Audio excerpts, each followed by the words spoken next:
Hey everyone, this is Chris. And Lorenzo. And welcome to our Best of Saturday series. Now that we have hundreds of episodes, we get a lot of listeners asking us where to start. So we'll be selecting some of our most popular episodes to share each Saturday from our years of podcasting. We hope you enjoy it. No role plays, just real. Chris and Lorenzo share 4 decades of combined experience to help you become a more effective leader. We've never really, as a workforce, spent a lot of time on making sure we're developing good leaders. We'll be able to share stories, experience, mistakes, failures, successes. This is Hacking Your Leadership. Welcome to Hacking Your Leadership. I'm Chris. And I'm Lorenzo. And Lorenzo, the other day, I was watching my son swim his first swim meet. Now, he's 7 years old, and he's been doing swimming for about a month and a half or 2 months now, and he's getting better each time. He did his first swim meet, and on one of the races he did, he was racing against other people that were his age and within a year of him, and he won his race. He won his heat, at least. And then he decided he wanted to race up for the backstroke. He loves backstroke. He wanted to race up with the 9-year-olds and up group. Now, he's 7. And I thought, okay, I'm not going to stop him from doing that. He's allowed to if he wants to, but there's no way he's going to win. He could be trailing up the rear by a lot, and that could be, demoralizing for him. But hey, you know what? That's important. That's an important lesson too. And so I let him do that, and he came in last. And he didn't make a fool of himself. He still swam the whole race, but he was 2 years younger than every other person in that pool or more, and he came in last place. And he got out, and he was demoralized by it a little bit. And I told him about why he did it and how there's a reason why they have different age groups and stuff like that. But it made me think about the importance of making sure that environments happen where people are able to play up. And so to give an example, Michael Phelps, obviously one of the best swimmers in the world, if all he ever swam against during the year was high school swimmers, there's no way he'd be breaking world records at the Olympics. He has to be able to put himself mentally in a place where he is racing against the best, where he can kind of mimic the environment that exists when the pressure is there in order to perform. And so I'll get off the sports analogies for a minute here and go to the work environment, because it's equal there too. I've been at companies where the numbers are just easy. A lot of times when you have a new store or a new environment, they don't really know what to expect yet. And so they give easy budgets. And so it looks like you're doing really well, when in actuality, it's just they give easy targets to hit. And a lot of times what happens is I feel like I end up working with people who don't strive to be better because they feel like, oh, I got this already. Have you seen this in your work environment? Have you been in environments where the skills just go away because people just have never been asked to exercise those muscles for a long time? Yeah, it's funny that you mentioned that. Obviously, I think in retail, you brought up the new store example.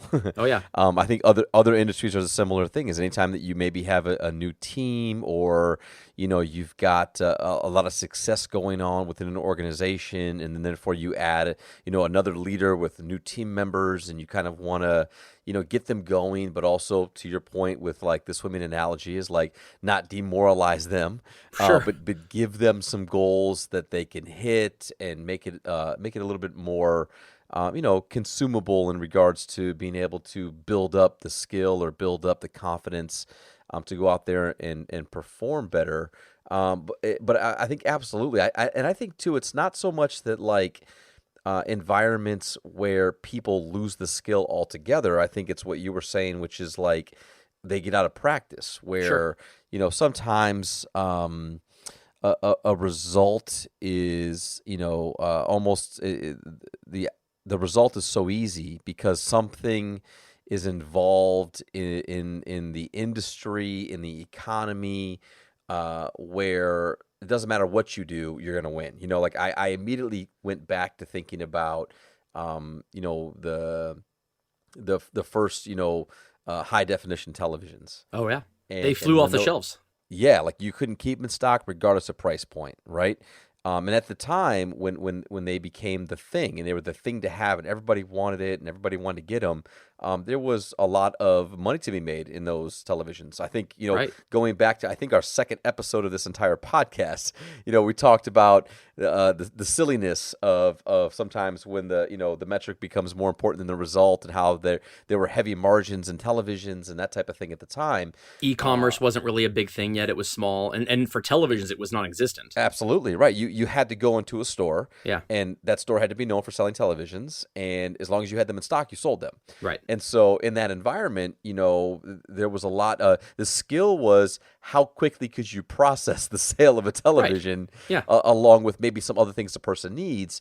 Not so much of what ended up happening as those high definitions became a commodity, and where then you had those televisions not only in every big box retailer, but then you had them online. Then you get them to the point where you saw high definition televisions at like a drugstore, right? Well, yeah, CVS, Walgreens, yeah, Walgreens, 26 right? inch for $199 at CVS. Right. Like they were everywhere. So then it became like, well, now if I'm a consumer coming into your store, I got options. I got plenty of places that I can go and purchase said television, including in my pajamas at home now at this point. So what are you doing here to entice me to make that purchase? Or what are you doing here from an environment standpoint that makes me want to choose to purchase here? And I think like that is, I think the swimming analogy makes a lot of sense, because if I had to guess, right, the only thing you can do to help your son want to get better at swimming is create an environment at home when he's practicing to get him to push himself to get better at it. And I think it's the same thing when I think about leadership is if you're in an environment where maybe things are very easy, or it just seems that the results kind of are there because, again, of things that are happening outside of the job. What are you doing to help build the skill set when maybe things aren't so fruitful or plentiful in the future? Right. Yeah. I mean, we go back to, it made me think of the old SMART goal acronym, where the R in SMART goal is realistic, right? Mm-hmm. So if the only people that my son races against are always the 9 to 13-year-old group, and he's always coming in last, it's very unlikely that he will get significantly better. And if he's always racing against people that he's much, much better than, it's definitely not possible for him to get better, at least more than incrementally. The idea is that you want people to kind of be in an environment where if they work really hard, they can achieve it, but only if they work really hard. And it still needs to be possible if they work really hard. If it's never possible, they're just going to stop trying. And if it's easy, they're not going to try hard enough. There's no way. There's a reason why world records aren't broken in practice. They're only broken in the Olympics or in the world championships, because the best people in the world can get to 98% or 99% of what they're capable of. But there's something psychological about that last 1 or 2% that is almost impossible, if not impossible, to summon unless the environment is one that requires it. If the environment is such where a person feels like there's pressure to perform every single day, not too much pressure where they burn out, because no one can perform at their 100% level every single day. But they need to be able to perform at a high enough level where when it's necessary to summon that 100%, they're able to do it. They're able to do it on the drop of a hat. And they're not going, oh my gosh, I'm woefully unprepared now, and now I can't even do the job. And so it's definitely a dance. And I think a lot of leaders have a hard time of recreating that environment.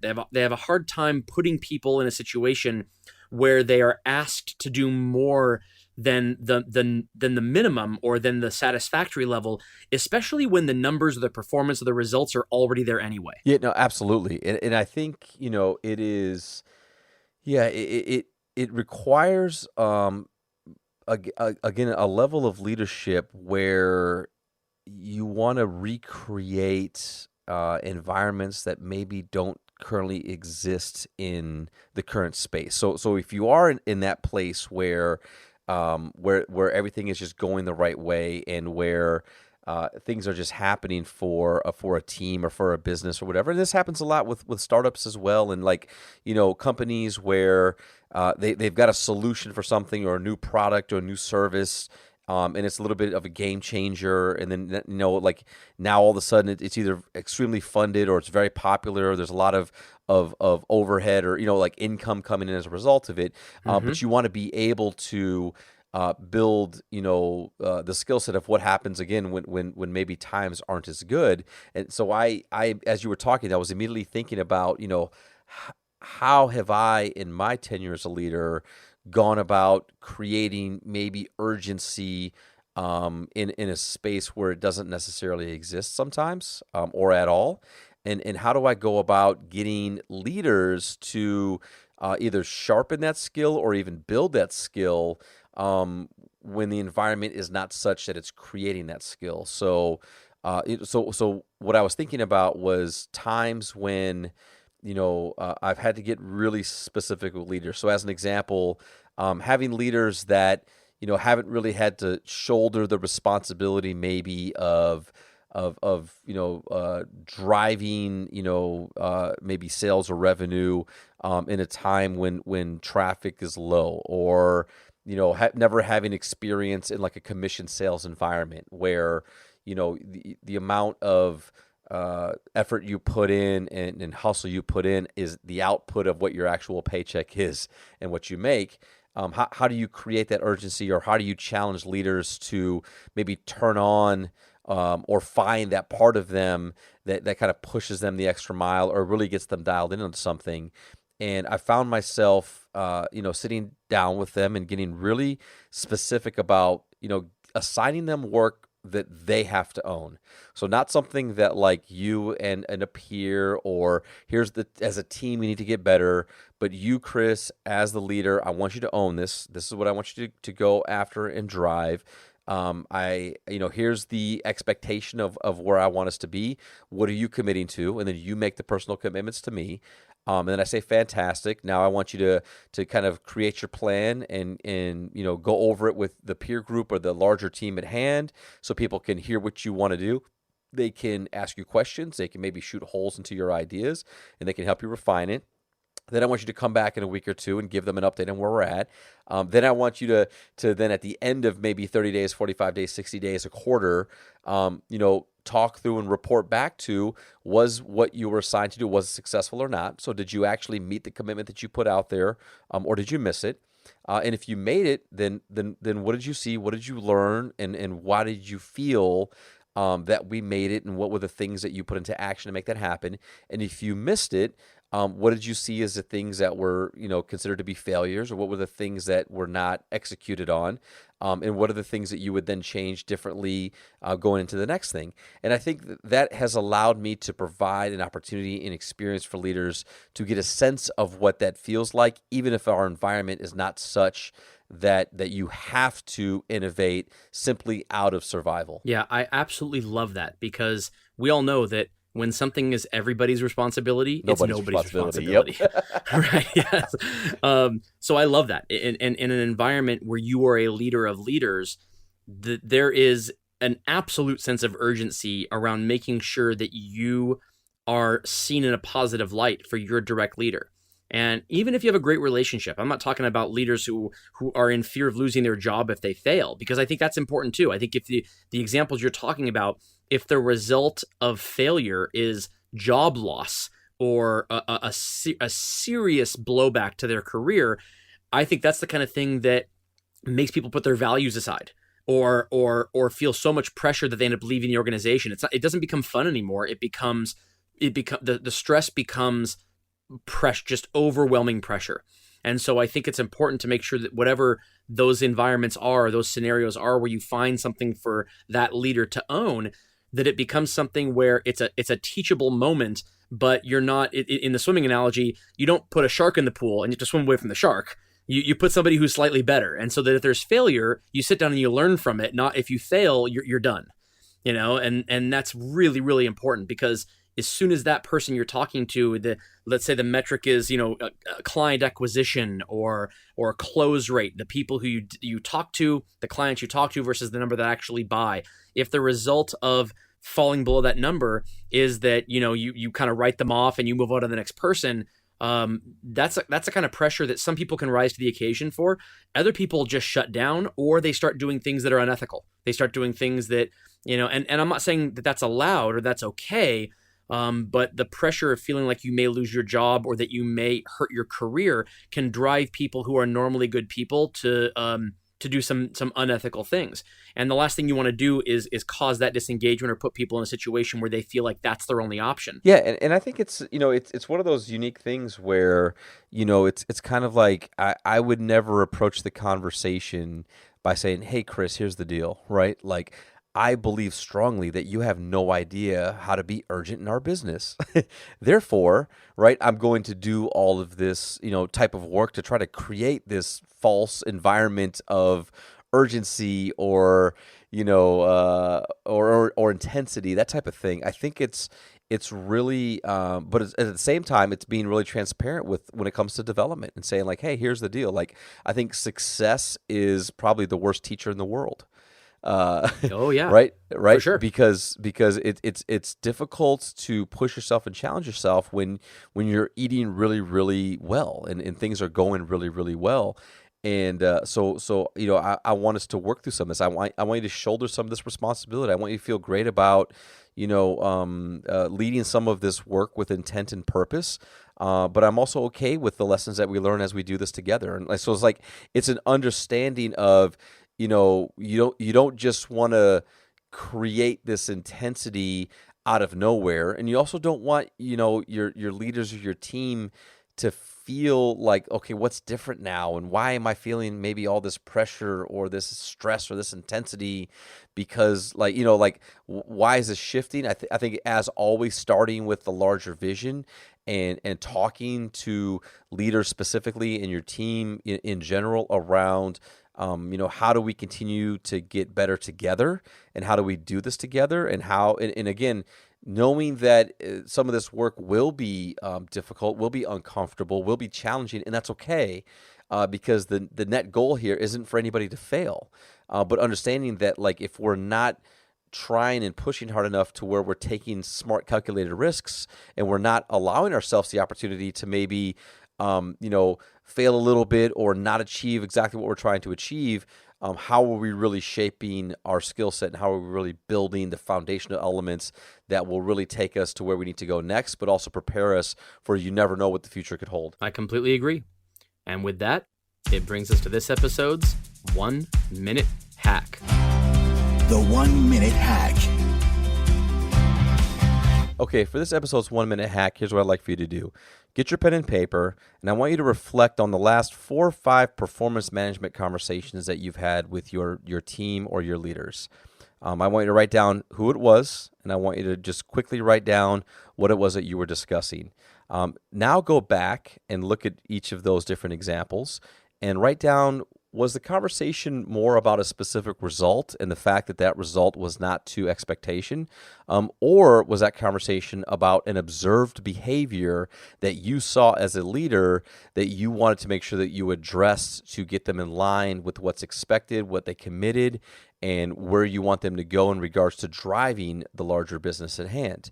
If you're going back and you're seeing that the vast majority of what you've written down was about behaviors, then kudos to you. And you're definitely down the right path of addressing the things as a leader that you see that are observable behaviors that you can now build upon and ask people to stretch those behaviors and those skill sets.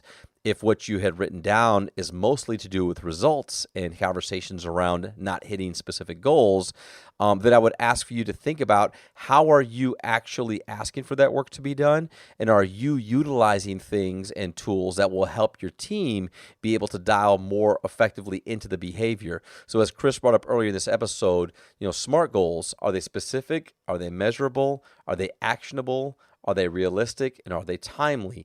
It's a really great tool to help make sure that what you're talking about are things that your team can commit to, put behaviors behind, and then you can then observe the commitments they made from a behavioral standpoint and help support them better as a leader down that path of, again, building skill set or sharpening competence that your team already has. I think that's a fantastic 1 minute hack. And I think I just want to add one last thing, which is that it's really important that you as a leader find the right balance between making sure your people feel enough pressure to where they are able to summon and hone those skills, but not so much pressure where they disengage or they become just overwhelmed and they burn out because of the pressure. There's this little bit of, I feel the need to perform. That's a really good thing for performance. If you don't feel the need to perform, you're not going to perform.